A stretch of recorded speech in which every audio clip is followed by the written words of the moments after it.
కుటుంబంలోనికి మమ్మల్ని ఆహ్వానించినందుకు మీకు వందనములు. ఈ కార్యక్రమం అమలాపురంలోని మన్నా జూబ్లీ చర్చ్ ఆధ్వర్యంలో మీ ఆత్మీయ అభివృద్ధిని ఆకాంక్షిస్తూ అందించుచున్నాము. Reverend Ernest and Esther Tatapudi మీకు దైవ వర్తమానం అందించెదరు. Greetings in the precious name of the Lord and Savior Jesus Christ. యేసుక్రీస్తు నామములో మీ అందరికీ మా శుభములు.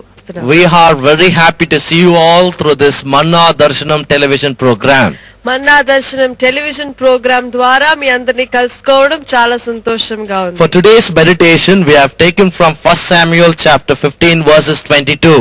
ఇవాళ ధ్యానము నిమిత్తమై మొదటి సమూయేలు 15వ అధ్యాయము 22వ వచనమును తీసుకున్నాం. This word reads like this: Obedience is better than sacrifice.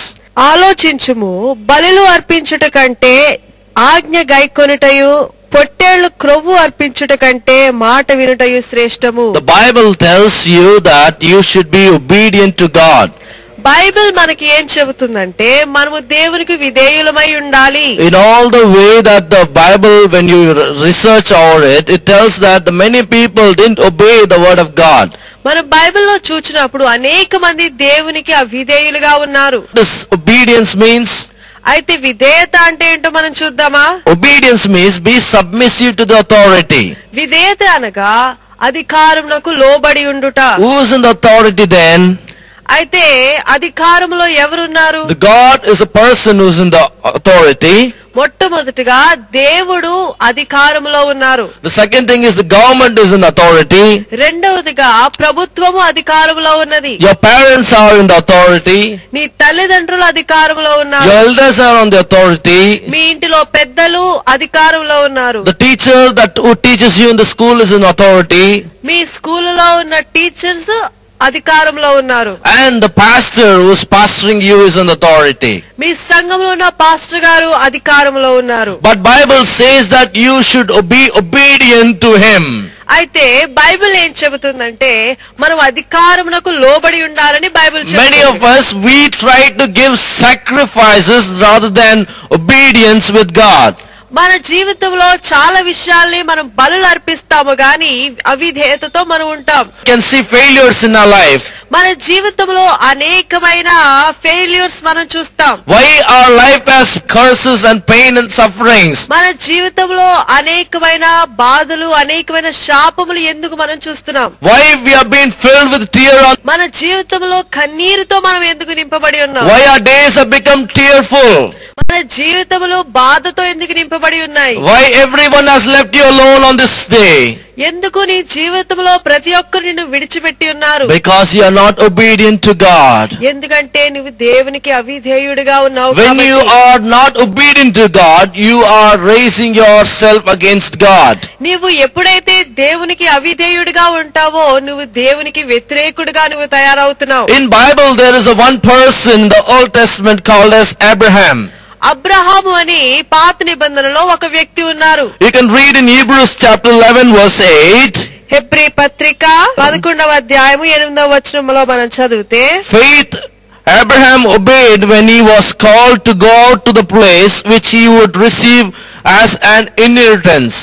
Abraham పిలువబడినప్పుడు విశ్వాసమును బట్టి ఆ పిలుపునకు లోబడి తాను స్వాస్థ్యముగా పొందనైన ప్రదేశమునకు బయలువెళ్ళెను. It is a great test for Abraham in the Bible. అబ్రహాముకు ఒక పెద్ద పరీక్ష వచ్చింది. What does the test means? He was being called by God to go to the place that God wants him to go. అయితే అబ్రహాము తనకు తెలియని ప్రదేశమునకు దేవుడు వెళ్ళమనడమే తనకు ఒక పరీక్ష. Many times we face such kind of problems, such kind of tests in our life. చాలా సార్లు మన జీవితంలో కూడా అటువంటి పరీక్షలు మనం ఎదుర్కొంటాం. We think that why all these problems and pain and sufferings in our life? ఎందుకు మన జీవితంలో ఇటువంటి కష్టాలు ఇటువంటి బాధలు అని మనం అనుకుంటాం. Many times we think that God has left us. చాలా సార్లు ప్రభువా నువ్వు నన్ను విడిచిపెట్టావని మనం అంటాము. Many times we pray and pray but our prayer prayers are not been answered? చాలా సార్లు మనం ప్రార్థన చేస్తాం, అయితే మన ప్రార్థన ఆలకించబడదు Why అనుకుంటాం. these things are happening in our life? ఎందుకు ఈ విషయాలు మన జీవితంలో జరుగుతున్నాయి? Let us see in the life of Abraham what happened in his life. Abraham జీవితంలో ఏం జరిగిందో మనం చూద్దాం. Abraham was so obedient to God, and he started his journey to the place that God called him to go to. Abraham దేవునికి విధేయుడై దేవుడు చూపించిన స్థలమునకు తన ప్రయాణము కొనసాగించాడు. God didn't say that he is going to take to a certain place, but God said that I am going to lead you, so follow me. దేవుడు పలానా స్థలం అని చెప్పలేదు, నేను నిన్ను నడిపించు స్థలమునకు నువ్వు బయలుదేరి వెళ్ళు అని So చెప్పాడు. Abraham had a great faith and trust on God. That is how he started his journey. He left his parents, he left all his people and all the things, and he went to the place that God showed him. Abraham దేవుని యందు విశ్వాసముంచి తనకున్న సమస్తము విడిచిపెట్టి దేవుడు చూపుచు స్థలమునకు బయలు వెళ్ళాడు. The next second test was Abraham, after 100 years, he didn't have a children for his inheritance. Abraham ముసలివాడైపోతున్నాడు, అయితే తనకి బిడ్డలు లేకుండా ఉన్నాడు. He was filled with pain and suffering because he came with the word of God and he was following God, but after so many years he didn't have children to his wife Sarah. అయితే అబ్రహాము దేవుడు పెట్టిన పరీక్షలన్నిటినీ గాయకొంటున్నాడు, దేవుడు చెప్పిన ఆజ్ఞలను గాయకొంటున్నాడు, అయితే తన విధేయతకు తనకు ఫలములు రావట్లేదని బాధపడుతున్నాడు. And you would have seen that many times God heard his prayer, but he was very silent. అయితే అబ్రహాము యొక్క ప్రార్థన దేవుడు ఆలకించాడు గాని ప్రభువు నిశ్శబ్దముగానే ఉన్నాడు. And one particular day God said that I am going to give you a son, Isaac.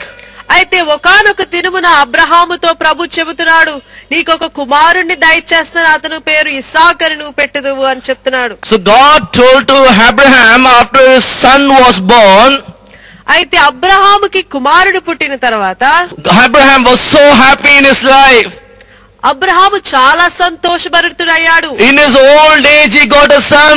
ఆయన ముసలి వయసులో ఆయనకు ఒక కుమారుడు He దయచేశాడు. loved him so much. ఆ కుమారుని ఎంతగానో ప్రేమించాడు. And he said that he is my everything because he is my only son. అయితే ఈ అబ్రహాము ఇస్సాకును చూచి ఎంతగానో మురిసిపోతూ ఉండేవాడు. One evening God called Abraham, Abraham, Abraham.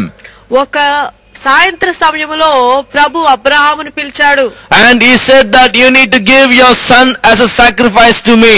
అప్పుడు ప్రభు అబ్రహాముతో చెప్పాడు, నీవు ఎంతగానో ప్రేమించి నీ కుమారుని నాకు బలియాగముగా ఇమ్ము అని చెప్పాడు. But Abraham obeyed God and he took his son to the mount of Moriah. అప్పుడు అబ్రహాము దేవుని ఆజ్ఞకు గాయకొని ఆయనకు లోబడి మొరియాను కొండపైన అతని తీసుకువెళ్ళాడు. See, it's a great test to the life of the Abraham. ఇది అబ్రహాం యొక్క జీవితంలో పెద్ద పరీక్షగా చూస్తున్నాం. Dear friends, you or me, we cannot give our son as a sacrifice to anyone on this earth. మన కుమారుని లేక కుమార్తెని ఎవరికైనా ఇచ్చేయమంటే మనం అస్సలు ఇవ్వలేము. Because it's the greatest, toughest question that ever we can answer. అది మనకి ఎవరైనా మనల్ని అటువంటి ప్రశ్న అడిగితే దానికి సమాధానం చెప్పడానికి కూడా చాలా కష్టపడతాం. But Abraham was so prepared to give his only son to the Lord. అయితే అబ్రహాము కుమారుణ్ణి ఇవ్వడానికి ఆయన సిద్ధపడ్డాడు. Abraham's obedience pleased God so much.